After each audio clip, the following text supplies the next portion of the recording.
नमस्कार, बहुत बहुत स्वागत करते हैं आपका इस बातचीत में। मैं हूं आज आपके साथ दीपक निषाद और हमारे साथ बातचीत करने के लिए आज डॉक्टर अंशुल गुप्ता जी मौजूद हैं।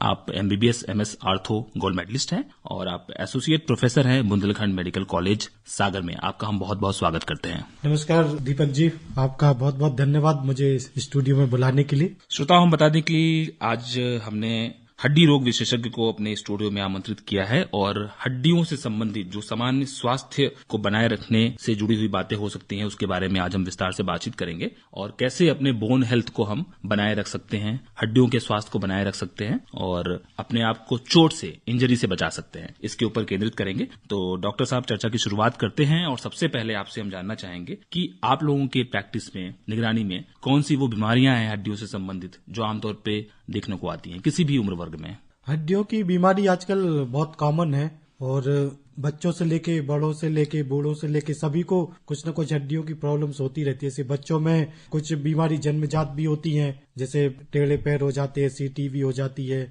या रीढ़ की हड्डी की प्रॉब्लम्स हो जाती हैं, जन्मजात बीमारियां होती हैं। फिर युवाओं में जो फ्रैक्चर वगैरह कॉमन होते हैं, एक्सीडेंट्स वगैरह हो जाते हैं या तेज गति से गाड़ी चलाना या आसपास के माहौल को ध्यान न रखते हुए शराब पीकर गाड़ी चलाना, तो उससे फ्रैक्चर वगैरह हो जाते हैं।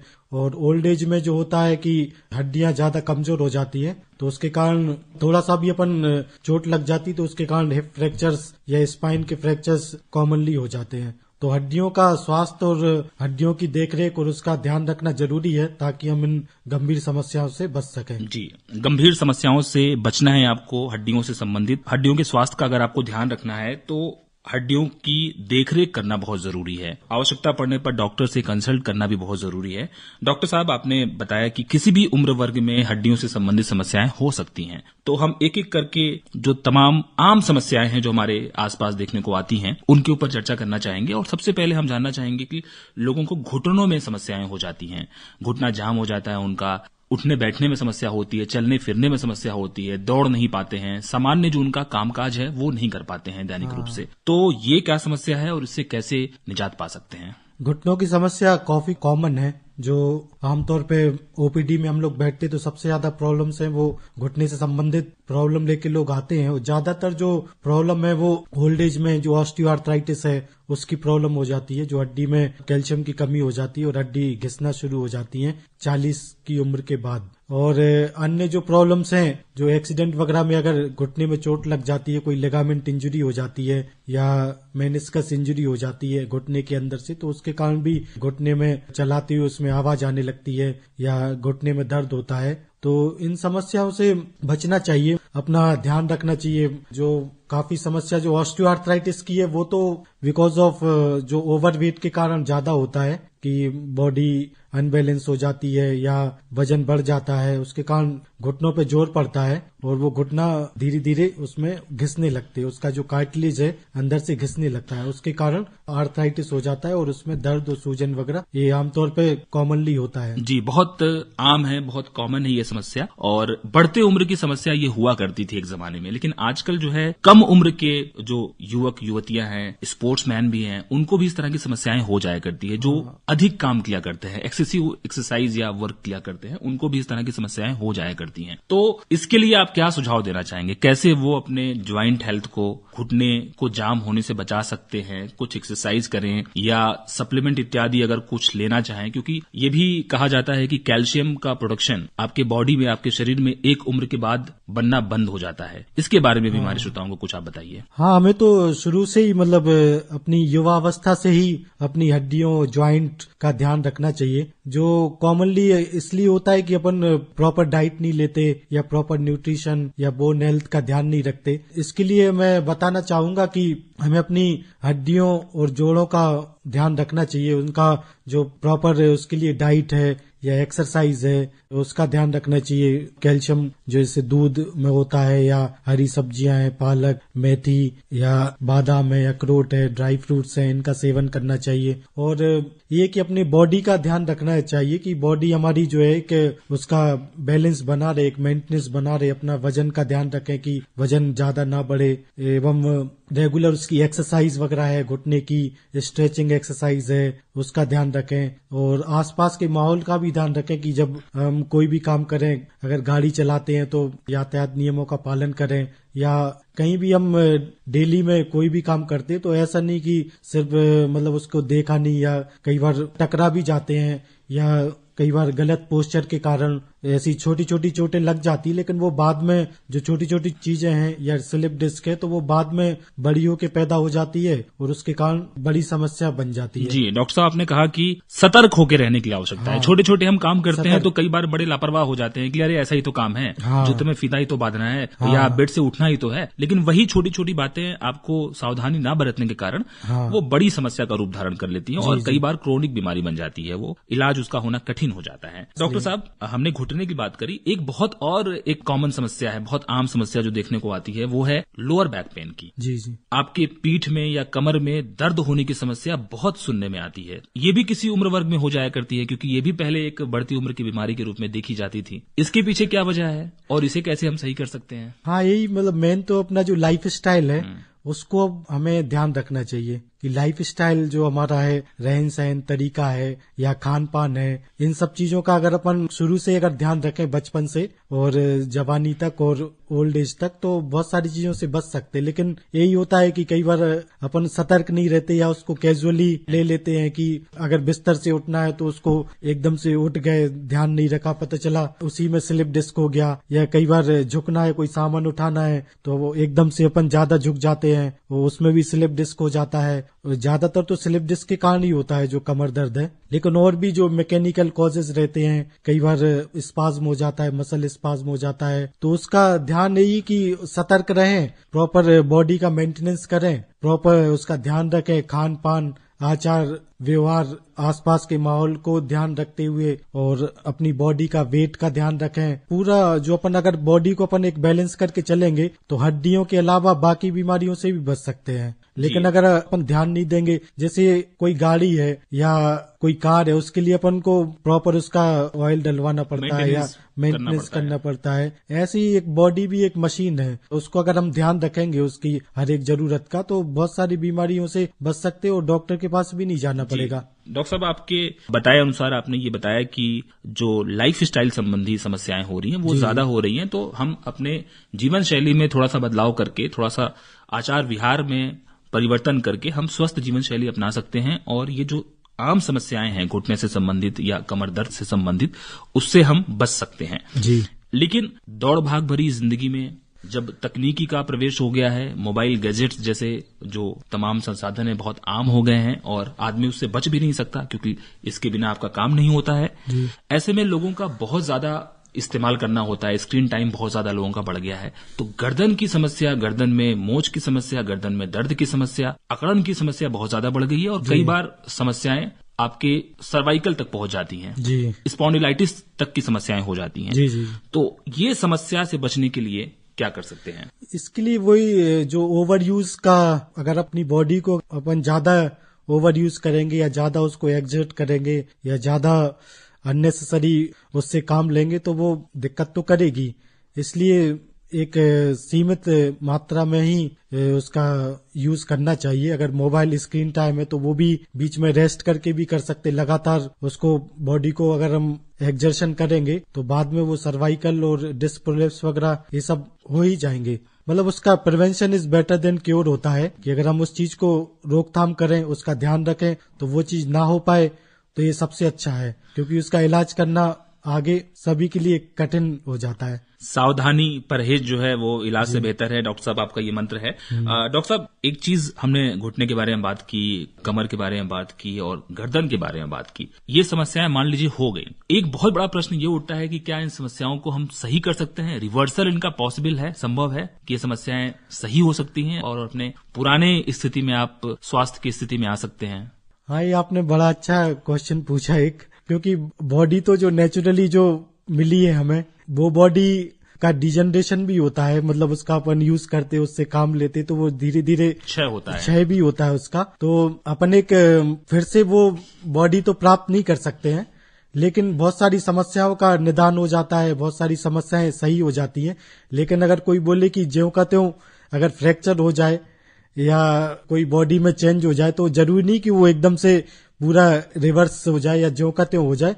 एक ही उसका इलाज अच्छे से हो जाता है और काफी सारी समस्याएं दूर हो जाती हैं। इलाज करवाना भी चाहिए और डॉक्टर से अगर अपन प्रॉपर कंसल्टेशन करेंगे, प्रॉपर मिलेंगे तो मतलब एक नॉर्मल रूप में आ जाते हैं, सामान्य जिंदगी जी सकते हैं और एहतियात का पालन करना पड़ता है अपनी उस अवस्था को बनाए रखने के लिए। हाँ। डॉक्टर साहब आगे बढ़ना चाहेंगे और हम स्त्रियों की बात करना चाहेंगे, महिलाओं की बात करना चाहेंगे, खासकर जो गर्भवती महिलाएं हैं या स्तनपान कराने वाली स्त्रियां हैं, महिलाएं हैं, लैक्टेटिंग वुमेन हैं, उनको भी कई बार घुटनों की समस्या, कमर दर्द की समस्या आम हो जाती है गर्भावस्था या अपने स्तनपान की अवस्था के दरमियान। तो ये समस्या उनके अंदर क्यों पैदा होती है और कैसे वो इन समस्याओं से बच सकती हैं? स्त्रियों को जो आमतौर पे हड्डी की प्रॉब्लम थोड़ी ज्यादा होती है क्योंकि उनका हार्मोनल भी थोड़ा सा मेल और फीमेल का अंतर रहता है, एवं उनके जो पीरियड्स वगैरह जो माहवारी आती है उसके कारण भी उनको थोड़ी सी अंदर से कमजोरी रहती है। गर्भावस्था में भी जो बच्चे होते हैं तो उसके कारण भी शरीर का कैल्शियम बच्चों में जाता है और उनको कैल्शियम की कमी हो जाती है। एवं कई बार थोड़ा सा और अपन आगे चले तो मीनोपॉज की प्रॉब्लम हो जाती है, जो उनके हार्मोनल इम्बैलेंस हो जाता है, पीरियड आना बंद हो जाता है। तो उसके कारण ये सब उनको जो मेल और फीमेल्स का जो बॉडी का जो डिफरेंस है, तो फीमेल्स इस मामले में थोड़ा सा मेल्स की बजाय थोड़ा सा पीछे रहती हैं कैल्शियम और हड्डी के मामले में। तो ये सब प्रॉब्लम हो जाती है, लेकिन अगर हम उनका ध्यान रखें, उसका प्रॉपर उसको मेंटेन करके रखें या कैल्शियम वगैरह लें गर्भावस्था के दौरान, या बच्चे भी कई बार ज्यादा हो जाते तो उसके कारण भी उनका शरीर अंदर से कमजोर हो जाता है। डॉक्टर साहब आपने कैल्शियम वगैरह लेने की बात की, ऊपर से खाद्य सामग्री के अलावा जो भोज्य पदार्थ हम डेली प्रतिदिन के आधार पर ले रहे हैं, उसके अलावा उससे यदि पूर्ति नहीं हो रही है और सप्लीमेंट लेने की बात करें, आपका खान पान भी ठीक है, आहार विहार भी आपका ठीक है, लेकिन फिर भी आपकी जो दैनिक पूर्ति है वो नहीं हो पा रही है आवश्यकता की, तो सप्लीमेंट्स के रूप में हम किन किन सप्लीमेंट का इस्तेमाल कर सकते हैं? कैल्शियम की बात कर लें, विटामिन डी की बात कर लें, या फिर आप फिश ऑयल वगैरह की बात कर लीजिए ओमेगा 3 के लिए। तो इनमें से कितना हम प्रयोग कर सकते हैं और कितना ले सकते हैं? डोजेस क्या हो सकते हैं इसके, यदि हम स्त्रियों की बात करें, खासकर जो स्तनपान कराने वाली हैं, गर्भवती स्त्रियां हैं? वैसे तो उसका प्रॉपर एक टेस्ट होता है, मतलब टेस्ट कराना चाहिए। कैल्शियम का, विटामिन D3 लेवल है बॉडी में, या और भी जो न्यूट्रिएंट्स है उनका लेवल, विटामिन B12 का लेवल जो हम लोग आते तो पेशेंट का हम लोग टेस्ट कराते कि उसका कितना लेवल है ब्लड में। तो उसके आधार पे उसका ट्रीटमेंट होता है कि अगर विटामिन डी की कमी है, विटामिन B12 की कमी है, तो उन पोषक तत्वों को हमें शुरू में ज्यादा देना पड़ता है कि ताकि वो कमी पूरी हो जाए। और जब एक नॉर्मल लेवल आ जाता है उसके बाद मेंटेनेंस के रूप में कैल्शियम है, विटामिन डी है, विटामिन B12 है, इनके कैप्सूल है, इंजेक्शन है या टेबलेट्स वगैरह हैं। इनको शुरू में जब कमी रहती है तो हमें ज्यादा उसको देना पड़ता है। जब वो कमी पूर्ति हो जाती है तो हम मेंटेनेंस के रूप में उसको ट्वाइस वीकली या वीकली डोजेज में उसको ले सकते हैं। तो वो कुछ चीजें अपनी डाइट से कवर हो जाती है और कुछ अपन जो बाहर से लेते हैं तो उससे भी ये सब जो कैप्सूल जांच के बाद जो है डॉक्टर तय करता है कि आपको क्या डोजेज, क्या मात्रा दी जानी है। डॉक्टर साहब कई बार एक समस्या और भी होती है, आपने टेस्ट की बात करी तो उससे ये बात जहन में आई, कई बार सुबह उठने के बाद उंगलियों में बहुत सारा दर्द रहता है, आपके पंजे में दर्द रहता है, ज्वाइंट्स एरिया में, तो डॉक्टर बोलते हैं कि यूरिक एसिड बढ़ गया है, और वो दर्द कई बार बहुत भयानक होता है, लोग सो नहीं पाते हैं रात रात भर। इसके बारे में कुछ बताइए। हाँ, आमतौर पे कई बार ये छोटे छोटे जो ज्वाइंट्स रहते, फिंगर्स हैं या टोज हैं, उनमें काफी दर्द हो जाता है जो गठियाबात या यूरिक एसिड के कारण होता है। इसका भी टेस्ट होता है, जो सीरम यूरिक एसिड लेवल है, RA फैक्टर है या ASO टाइटर है। ये टेस्ट के द्वारा ही प्रॉपर पता लगता है कि ये किस टाइप का जो गठियाबात है। टेस्ट के रिजल्ट के आधार पे उसकी प्रॉपर उसका यूरिक एसिड, मतलब डाइट में भी ध्यान रखना पड़ता है कि अगर यूरिक एसिड ज्यादा है तो प्रोटीन्स आपको थोड़ा सा कम लेना है। हाँ, और अगर कोई गठियाबात RA फैक्टर पॉजिटिव हो तो उसका मेडिसिन है या फिजियोथेरेपी है, एक्सरसाइज है, या उसका जो प्रिवेंशन एंड ट्रीटमेंट है वो according to the test result के आधार पे हम लोग उसकी सलाह देते हैं। मरीज बाकी स्वस्थ हो जाता है फिर? हाँ, बहुत अच्छा मतलब रिजल्ट होता है इसमें। काफी अच्छे रिजल्ट्स हैं कि यूरिक एसिड भी आपका नॉर्मल हो जाएगा, उसकी भी कम करने की दवाइयां आती हैं, या जो गठियाबात है उसको कंट्रोल करने की दवाई आती है, और नियरली एक नॉर्मल लाइफ चलती है, जी सकता है जी इंसान। सकते हैं, लेकिन एक ही आपको सबसे पहला है कि this early diagnosis is better, कि आप जितना जल्दी डॉक्टर से कंसल्ट करें, जितना जल्दी कोई भी बीमारी हो, कोई भी प्रॉब्लम हो, जितना जल्दी अपने डॉक्टर को बताएंगे, जितना जल्दी ट्रीटमेंट हो जाए उतना अच्छा उसका रिजल्ट रहता है और उतना अच्छा उसका मरीज का लाइफ स्टाइल रहेगा। डॉक्टर साहब, चर्चा के आखिरी चरण में हम हैं और आपसे एक चीज ये जानना चाहेंगे। आपने जांचों की बात करी, यूरिक एसिड का पता कर सकते हैं आप, ब्लड टेस्ट के माध्यम से आप विटामिन डी और बाकी चीजों का लेवल क्या है वो पता कर सकते हैं आप। तो सामान्य जांचें क्या क्या हैं यदि कोई हड्डियों की समस्या से जूझ रहा है? जी जी। उसको या तो कैल्शियम की कमी है या किसी भी चीज की कमी है उसकी बॉडी में, तो अपने ज्वाइंट्स के स्ट्रेंथ को, अपने बोन के स्ट्रेंथ को, अपने हड्डी की ताकत को जानने के लिए वो कौन कौन सी जांचें करा सकता है और कितना आसान है ये जांच होना? जी, ये तो बहुत ही आसान है। बहुत सारे टेस्ट जो काफी सारे होते हैं, लेकिन जो मेन जो टेस्ट हैं जैसे अपना सीबीसी हो गया, complete blood count, serum uric acid हो गया, आरए फैक्टर हो गया, एएसओ टाइटर हो गया, या लिपिड प्रोफाइल हो गया, सीरम कैल्शियम लेवल हो गया, या सीरम प्रोटीन लेवल हो गया। तो ये जो मेन टेस्ट रहते हैं, इससे बहुत हद तक हड्डी की प्रॉब्लम्स और हड्डी की बीमारियों का पता लगाया जा सकता है और ये जांच सभी जगह नॉर्मली उपलब्ध हो जाती है। पैथोलॉजी में आराम से जांच हो जाते हैं। ये कॉमनली टेस्ट होते हैं और इससे इनिशियली बहुत सारी चीजों का मात्र ब्लड सैंपल से ही ये जांच हो जाती है। मात्र ब्लड सैंपल से हो जाता है। और अगर अलग से कैल्शियम का कराना है तो उसके लिए बीएमडी टेस्ट होता है, एक बोन मिनरल डेंसिटी टेस्ट, या डेक्सा स्कैन होता है। और आगे अगर किसी का कोई पर्टिकुलर नी का है या लोअर बैक का है तो उसका एमआरआई टेस्ट होता है, वो तो एक्सरे और एमआरआई, तो उससे और आगे हम पता लगा सकते हैं। डॉक्टर साहब, बहुत अच्छी जानकारी आपने हमारे श्रोताओं को इस बातचीत के माध्यम से दी। बस आखिरी में चलते चलते आप चंद टिप्स हमारे श्रोताओं को दीजिए ताकि वो अपने ज्वाइंट हेल्थ को, बोन हेल्थ को, हड्डियों के स्वास्थ्य को बेहतर बना सकें। मैं सबसे यही कहना चाहूंगा कि हमें अपनी बॉडी को, लाइफ स्टाइल को एक नियंत्रित करके रखना पड़ेगा। जैसे हम अपने मकान का या किसी गाड़ी का मेंटेनेंस करते हैं और उसको एक अच्छे रूप में रखते हैं, वैसे ही हमें अपनी शरीर का और अपनी बॉडी का, अपनी बोन्स को भी एक अच्छे रूप में मेंटेनेंस करके अच्छी डाइट एवं लाइफ स्टाइल, एक्सरसाइज, ये सब का ध्यान रख के हम अपनी बॉडी को बहुत अच्छे रूप में रख सकते हैं। और दिस अर्ली डायग्नोसिस और जो prevention is better than cure, उसको ध्यान में रखते हुए और उससे अपनी बॉडी के बारे में सजग रहें, अपनी बॉडी की चिंता करें, उसका प्रॉपर अगर कुछ प्रॉब्लम होती है तो हड्डी रोग विशेषज्ञ को दिखाएं और अपनी बॉडी के बारे में मतलब सोचें कि हम बॉडी से इतना काम लेते हैं और उसी बॉडी पे हमारा जीवन एक निर्भर रहता है। तो उस बॉडी का अगर अपन ध्यान रखें और उसको प्रॉपर एक बैलेंस बना के चलें तो हम बहुत एक निरोगी काया और सुखी जीवन